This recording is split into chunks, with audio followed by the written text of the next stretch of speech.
하나님을 사랑하시면 우리 다 같이 아멘 하십시다. 네. 현대인들의 고질병 중에 하나는 이 감성을 상실하는 병인데, 무엇보다도 심각한 것은 감각이 무뎌져서 기쁨이 없는 것입니다. 대부분 우리의 기쁨은 무엇을 소유하고 있을 때, 성취하였을 때 얻는 기쁨인데, 이는 대단히 이기적인 기쁨이라고 말씀을 드릴 수가 있습니다. 이 기쁨은 육체적이고 순간적이며 때로는 비윤리 도덕적인 것입니다. 지금도 수많은 사람들이 즐거움과 기쁨과 행복을 추구하지만 진정한 기쁨이 없습니다.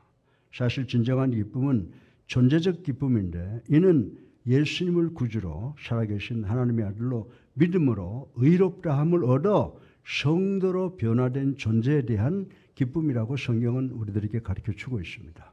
그래서 빌립보서 4장 4절에는 주 안에서 항상 기뻐하라, 내가 다시 말하노니 기뻐하라 라고 있습니다. 이 말씀에 기뻐하라가 2번씩이나 등장하는 것을 볼 수가 있습니다.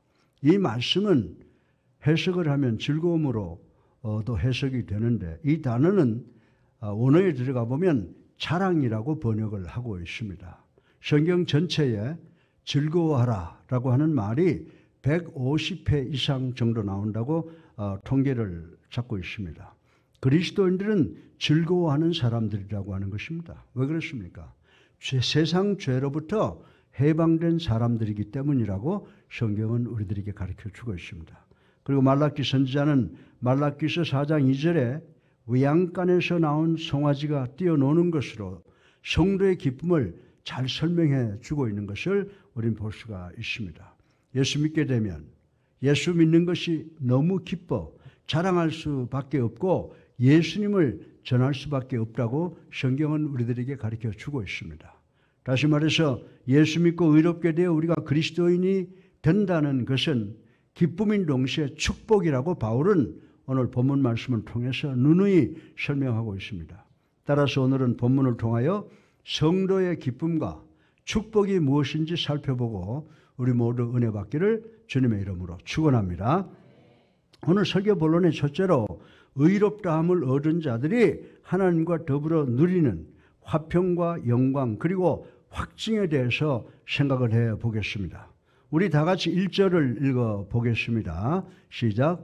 그러므로 우리가 믿음으로 의롭다 하심을 받았으니 우리 주 예수 그리스도로 말미암아 하나님과 화평을 누리자. 아멘. 먼저 의롭다 하심을 받는 것을 신학적인 용어로 우리가 칭의라고 한다고 하는 것 우리 잘 알고 있습니다.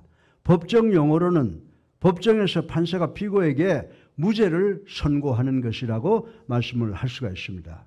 그런데 성경에서 righteousness, 의롭다라고 하는 것은 우리 죄인이 하나님과의 관계가 회복되었다라고 하는 것을 나타내 주고 있습니다. 아담 이후 인간들은 죄에서 태어나고 죄로 말미암아 영원히 죽어야 했으나 예수 그리스도의 대속의 죽음으로 말미암아 우리 죄인들이 예수님을 구세주로 믿기만 하면 끊어졌던 하나님과 관계가 회복되어 의롭다함을 얻게 된다고 오늘 본문을 통해서 이야기를 하고 있습니다. 종교개혁자 마틴 루터는 신앙을 정의하기를 하나님과 바른 관계라고 설명을 하고 있습니다. 바른 관계라고 하는 것은 의의 관계요, 화평의 관계요, 영광의 관계라고 이야기를 하고 있는 것입니다. 여러분들 누가복음 15장에 보면요, 집 나간 탕자가 죄인이 돼서 돌아와 아버지께 품꾼의 하나로 써달라고 할 때 아버지는 그를 아들로 영접하고 잔치를 배설한 스토리 우리가 너무나도 잘 알고 있습니다. 이와 마찬가지로 아버지 하나님은 우리가 당신의 아들을 믿기만 하면 우리의 죄를 용서하시고 우리를 죄인이 아니라 당신의 자녀로 삼아주신다는 것입니다. 의인으로 대해주신다라고 하는 말씀이라고 하는 것입니다. 그리고 이제 하나님과 화평을 누리자라고 말씀을 하고 계십니다. 그런데 이 화평은 복이라고 하는 것을 우리는 깨달아야 됩니다. 우리는 복이라고 하면 물질로만 이해하지만 유대인들은 화평으로 이해하고 있었다라고 하는 것입니다. 그래서 만나서 인사할 때마다 유대인들의 인사는 샬롬이라고 하는 것 우리 잘 알고 있습니다. 말로 샬롬이 아니라 샬롬이라고 할 때는 하나님의 능력이 들어있음을 믿고 그들은 그렇게 인사를 했다라고 하는 것입니다. 우리는 인사를 안녕하세요 라고 하지만 이 말은 샬롬과는 내용이 다르다고 하는 것입니다. 배고프거나 병든 사람에게 안녕하세요 라는 말을 하면 별로 도움이 안 된다라고 하는 것입니다.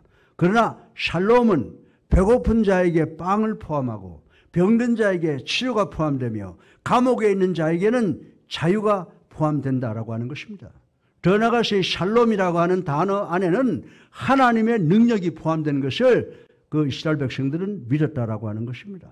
사실 화평은 소유가 아닙니다.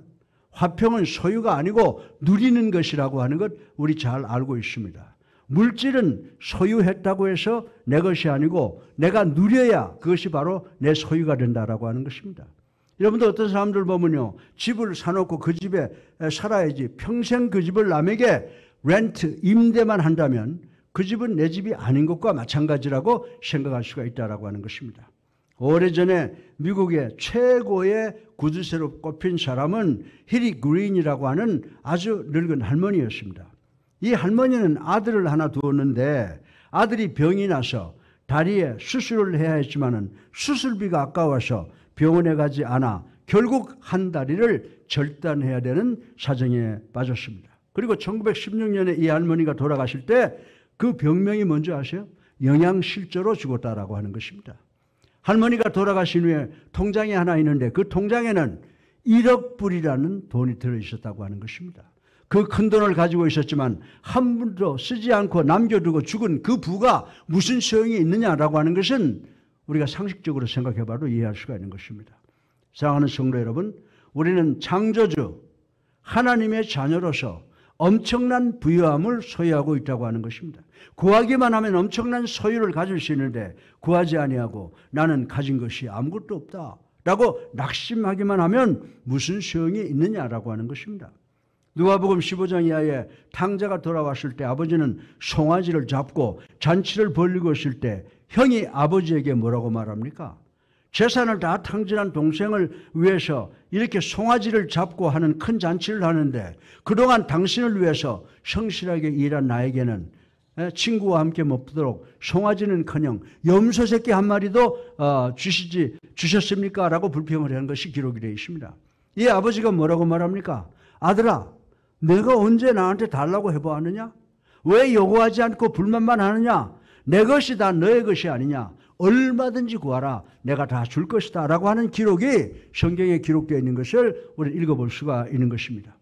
사랑하는 성도 여러분, 우리는 창조주 하나님과 부자 관계가 되었으니 이 관계를 그저 머리로만 생각하지 말고 이 관계를 누려야 되는 줄로 믿으시기 바랍니다. 우리가 아버지한테 구하는 것이 그렇게 어려운 일입니까? 아버지한테 구하는 것이 어려운 일이 아니라고 하는 것입니다. 우리가 얻은 화평이 얼마나 가치가 있는 것입니까? 주님이 십자가에 달려 돌아가신 값으로 우리가 얻은 것이 화평이라고 하는 사실을 깨달아야 된다라고 하는 것입니다. 그러나 우리가 이 가치를 모르면 누리지 못합니다. 오래전에 우리 동네에 아주 어린 아이 하나가 하얀 도자기 하나를 갖고 나와 엿장수와 바꾸어 먹었는데 그 자기가 이조백자가 되어서 나중에 할머니가 나와서 땅을 치고 통곡하는 것을 전 본 기억이 납니다. 사랑하는 성도 여러분, 우리 성도들도 화평의 가치를 알아야 되는 줄로 믿으시기 바랍니다. 화평의 중요성을 잃은 다음에 화평이 다 깨어진 것을 깨닫고 후회하는 경우가 우리에게 너무나 많다라고 하는 것입니다. 이제 우리 사랑하는 성도들, 하나님과 화평하시기를 주님의 이름으로 축원합니다. 그리고 이 화평으로 모든 것을 보시기 바랍니다. 하나님의 사랑을 받는 입장에서 세상을 바라보셔야 함을 명심하시는 우리 예수랑교회 성도님들 되시기를 주님의 이름으로 축원합니다. 그리고 칭의된 우리 성도가 하나님과 더불어 영광을 누려야 된다고 하는 말씀을 생각해 보겠습니다. 우리 다 같이 본문 1절을 다시 한번 읽어보겠습니다. 시작. 또한 그러므로 우리가 믿음으로 의롭다 하심을 받았으니 우리 주 예수 그리스도로 말미암아 하나님과 화평을 누리자. 아멘. 여러분들 예수 믿는 성도들은요 영원한 약속을 바라보고 기뻐합니다. 진정한 기쁨이라고 하는 것은 미래지향적인 기쁨이라고 하는 것입니다. 과거의 기쁨만 생각하면 그건 정신병자가 된다는 거예요. 현재의 기쁨만을 추구하는 자는 믿지 아니하는 자라고 하는 것입니다. 그러나 미래의 기쁨을 바라보며 사는 자는 진정한 성도라고 성경은 우리들에게 가르쳐주고 있는 줄로 믿으시기 바랍니다. 아무리 오늘 좋은 것을 먹는다고 해도 내일이 없으면 기쁨이 없습니다. 여러분들 암 환자나 사형수에게 현재의 기쁨이 있다고 생각을 하십니까?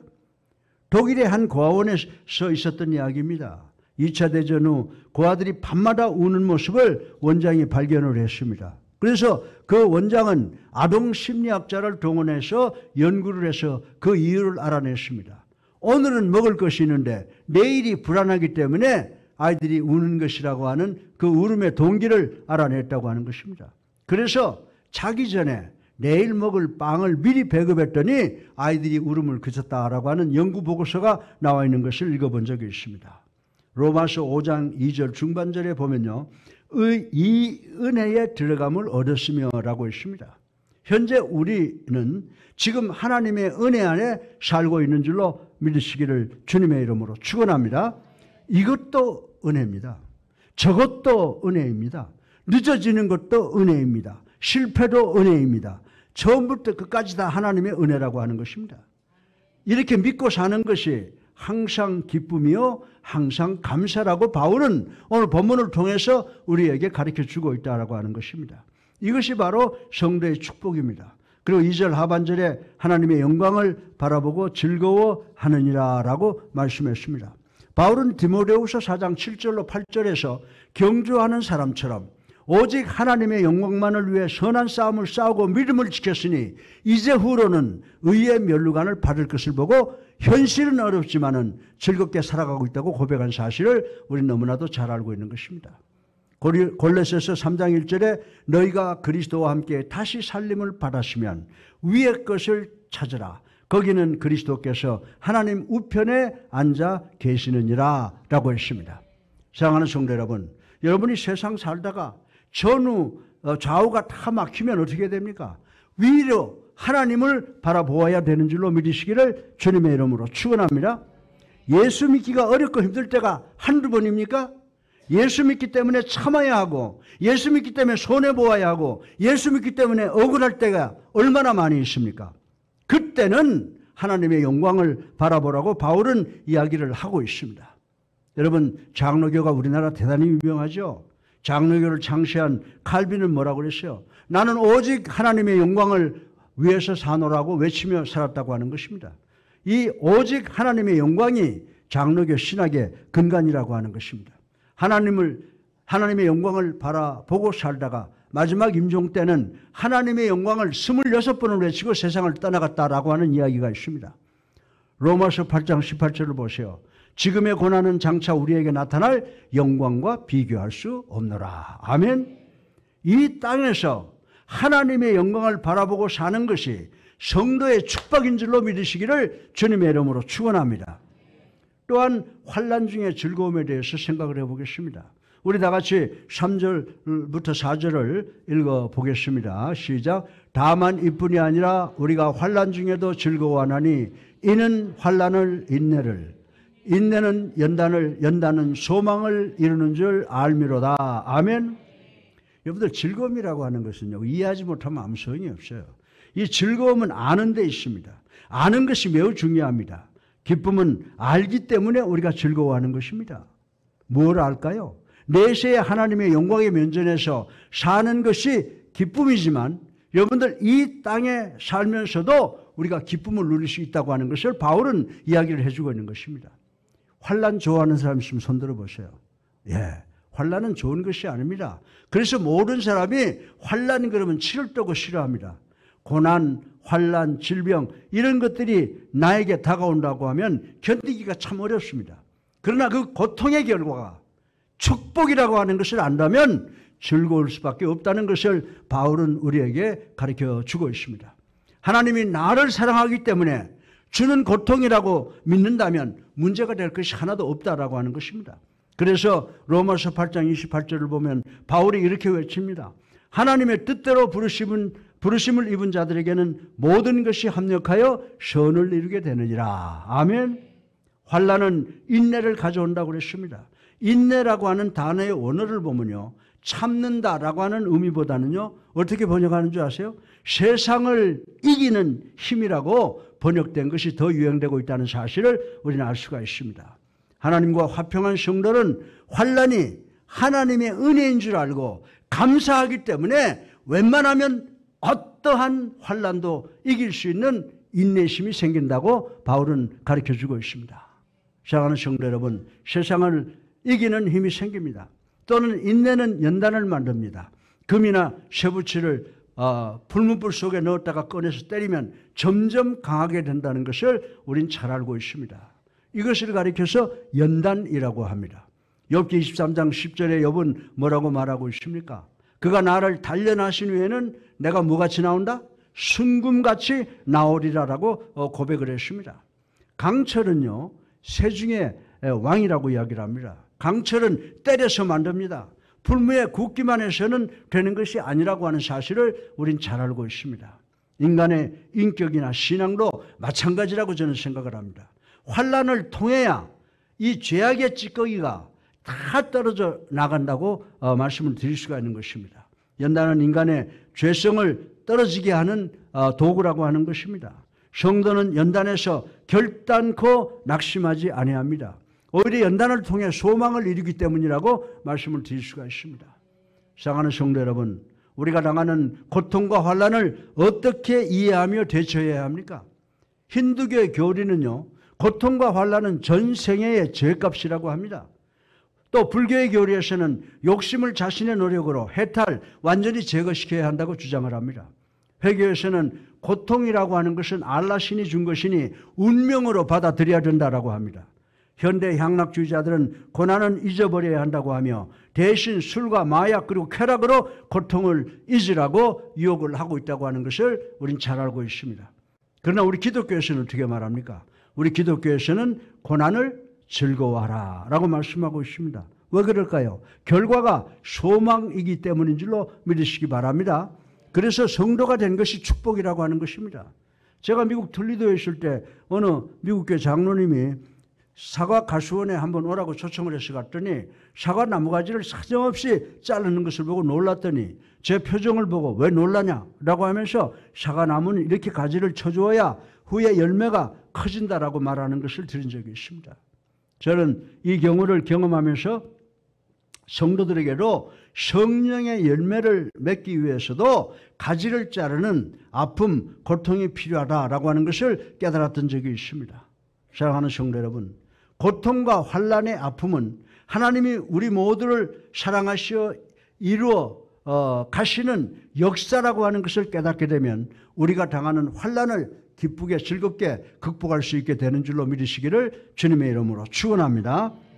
환난 속에 믿음이 다져지고 환난 속에서 하나님 나라를 소망하게 되고 그 소망 가운데서 하나님의 화평을 누리고 하나님의 영광을 바라보며 하나님께서 주신 어떤 환난이라도 기쁨으로 극복할 수 있게 되는 것을 믿고 인식하는 우리 예수 하나님께 성도님들이 되시기를 주님의 이름으로 축원합니다.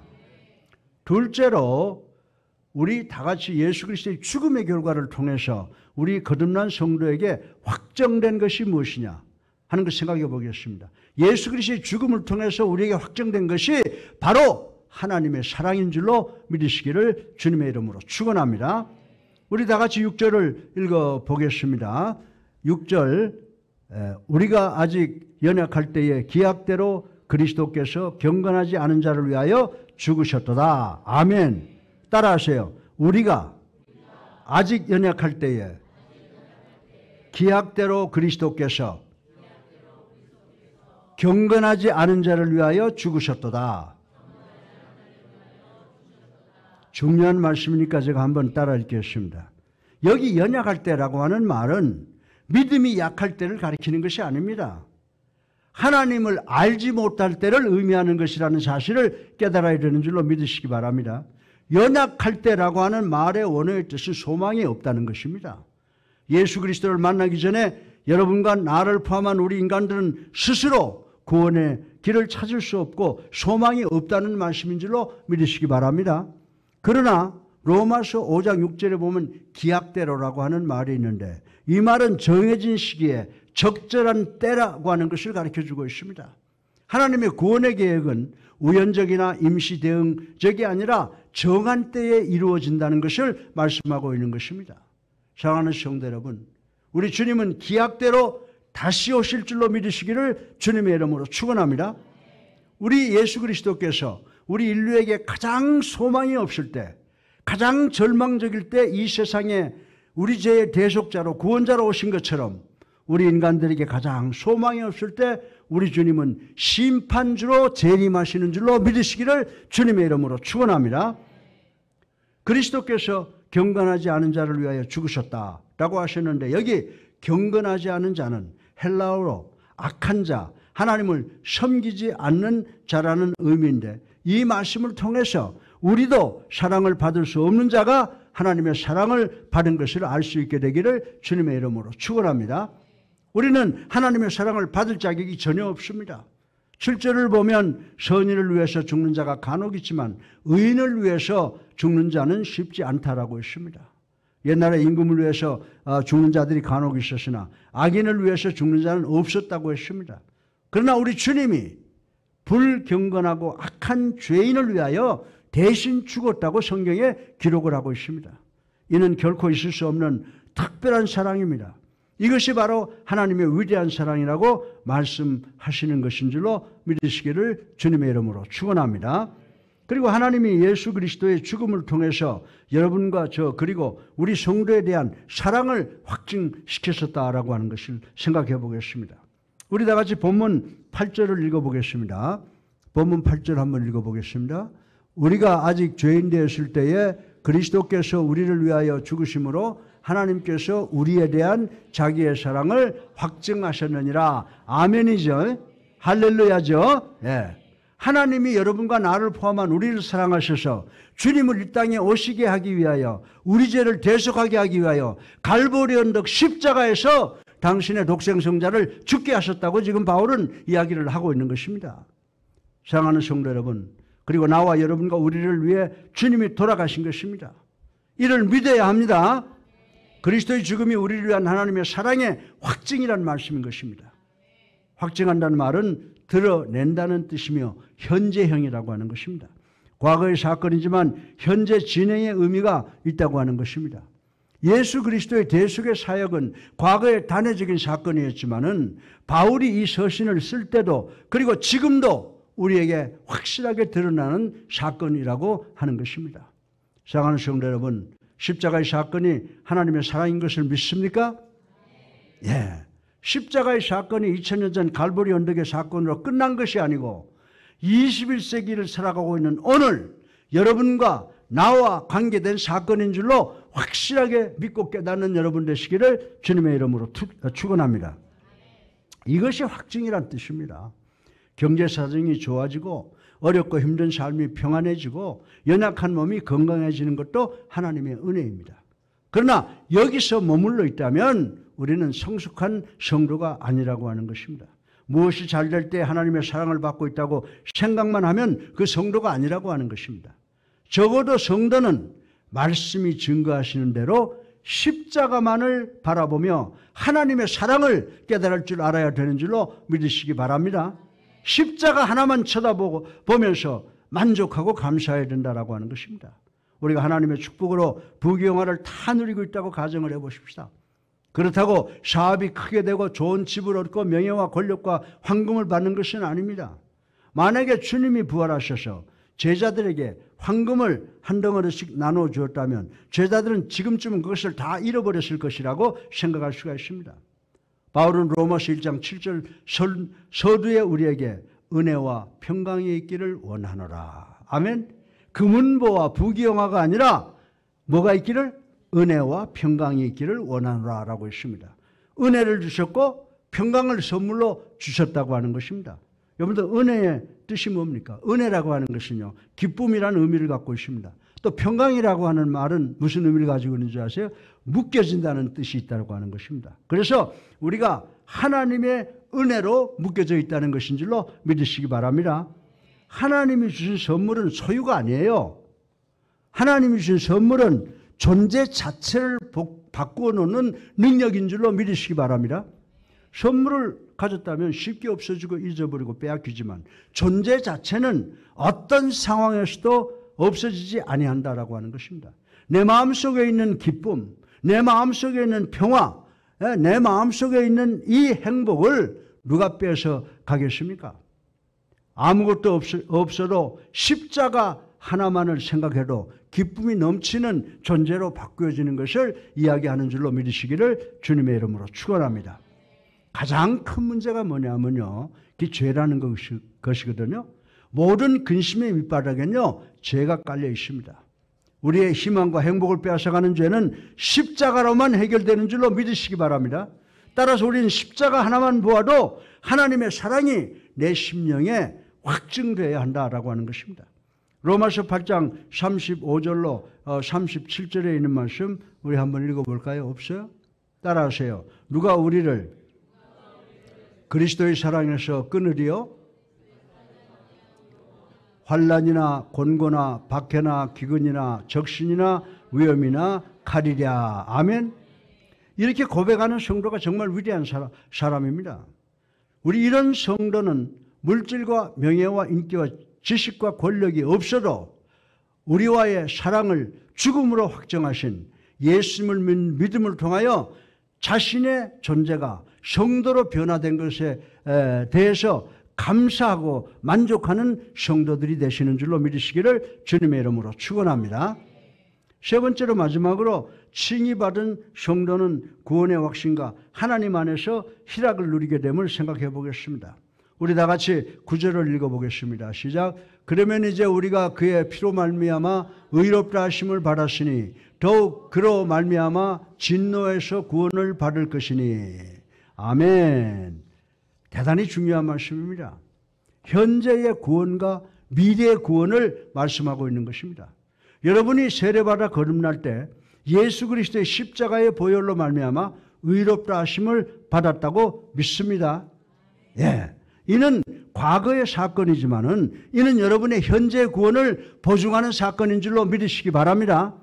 또한 하나님의 최후의 심판날에 진노하심에서 내가 과거에 확실히 예수를 나의 구주로 살아계신 하나님의 아들로 믿고 구원 받았다라고 하는 것입니다. 이 구원에 바로 우리의 미래의 구원을 우리들에게 확신하게 해주시는 줄로 믿으시기를 주님의 이름으로 축원합니다.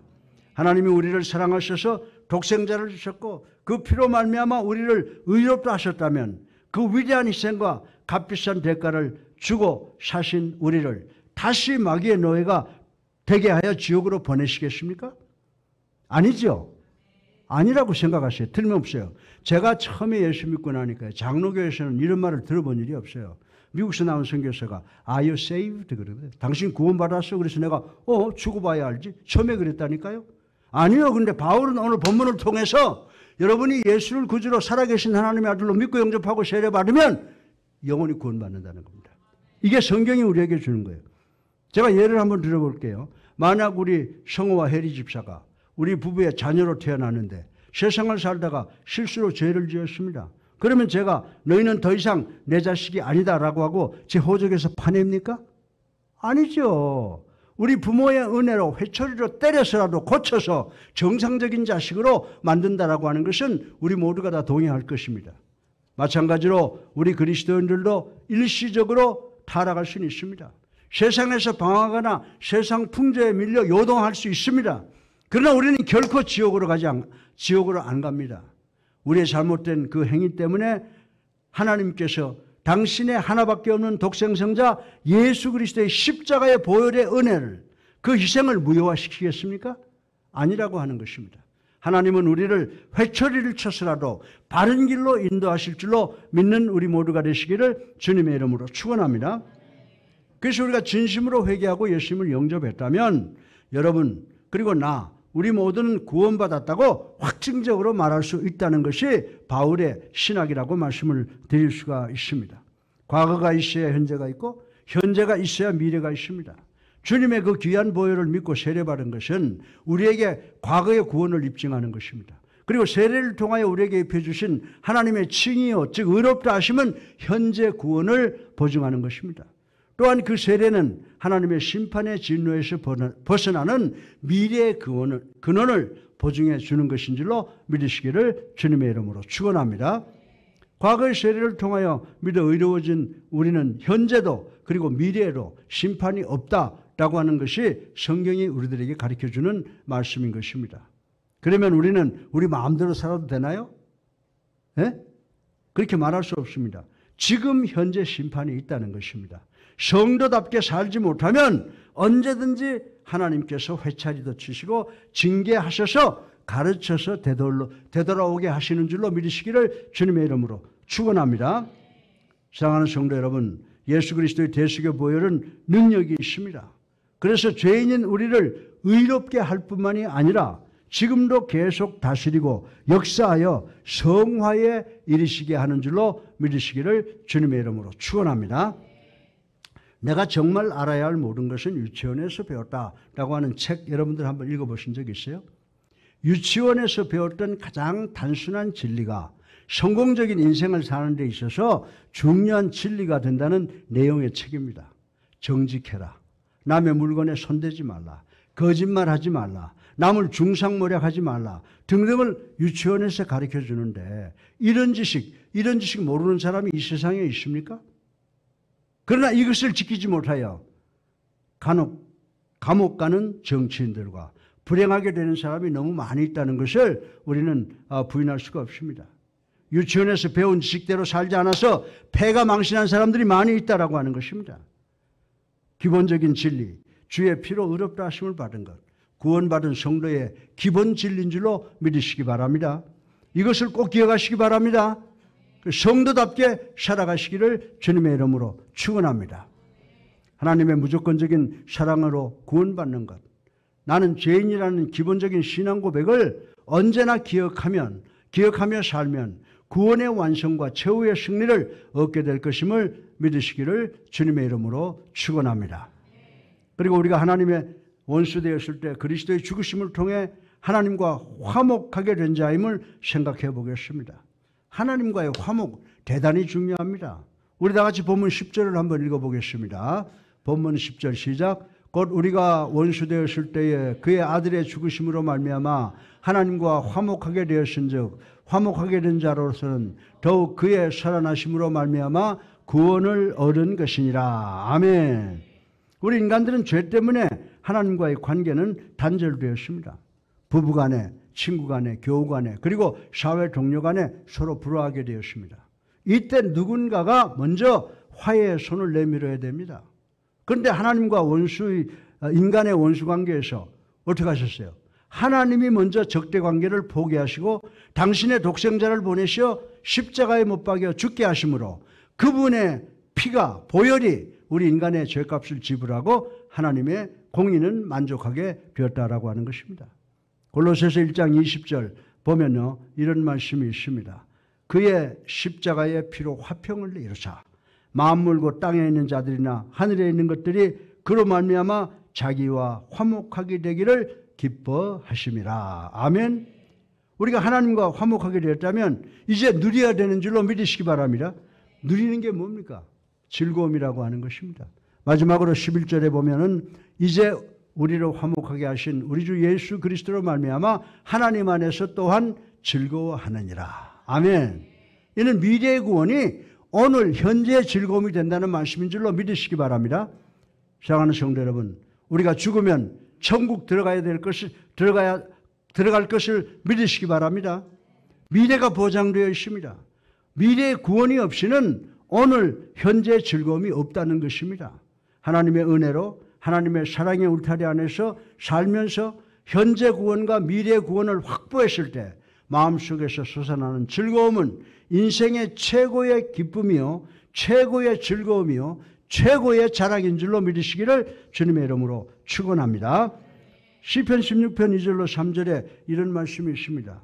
주는 나의 주님이시여 주밖에는 나의 복이 없나이다 하였나이다. 나의 모든 즐거움이 그에게 있도다. 아멘. 하나님만 바라보고 사랑하며 하나님 한 분으로 만족하며 하나님께 영광을 돌리며 살게 되었으니 기뻐하고 즐거워하고 자랑할 수밖에 없다는 것입니다.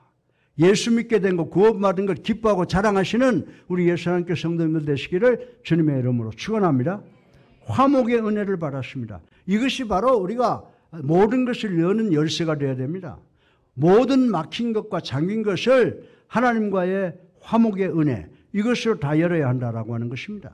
화목의 은혜 받은 사람은 부부간에 갈등이 있으면 안 되죠. 이웃간에 교우 간에 갈등이 있으면 안 되죠. 고린도후서 5장 18절에서 19절을 보게 되면요, 하나님이 이렇게 말씀하십니다.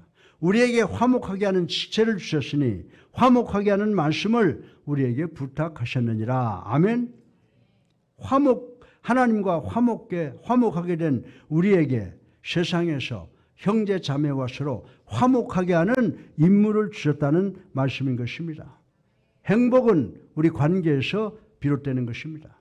성도는 화목하게 하는데 전문가들이 돼야 된다라고 하는 것입니다.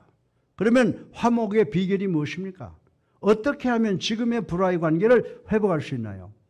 성경에 보면요, 구약 성경에 보면 레위기 3장 이하에 보면 그 당시에 인간들은 하나님께 화목 제물을 드리면 누구나 하나님과 그리고 인간과 인간의 화목을 할 수 있다고 기록되어 있습니다. 그러나 신약에 와서는 우리가 예수 그리스도의 마음을 본받아 회개하면 누구나 그리스도 안에서 용서함 받고 화목할 수 있다고 말씀을 하셨다고 하는 것입니다. 성육신하신 주님은 하나님과 동등됨을 버리시고 인간 세계에 오셔서 인간을 위해서 종이 되시고 죽음으로 희생제물이 되셨습니다. 이를 믿음으로 의로움을 입게 된 우리 성도는 구원의 확신과 하나님 안에서 희락을 누리시는 여러분 모두가 되시기를 주님의 이름으로 축원합니다.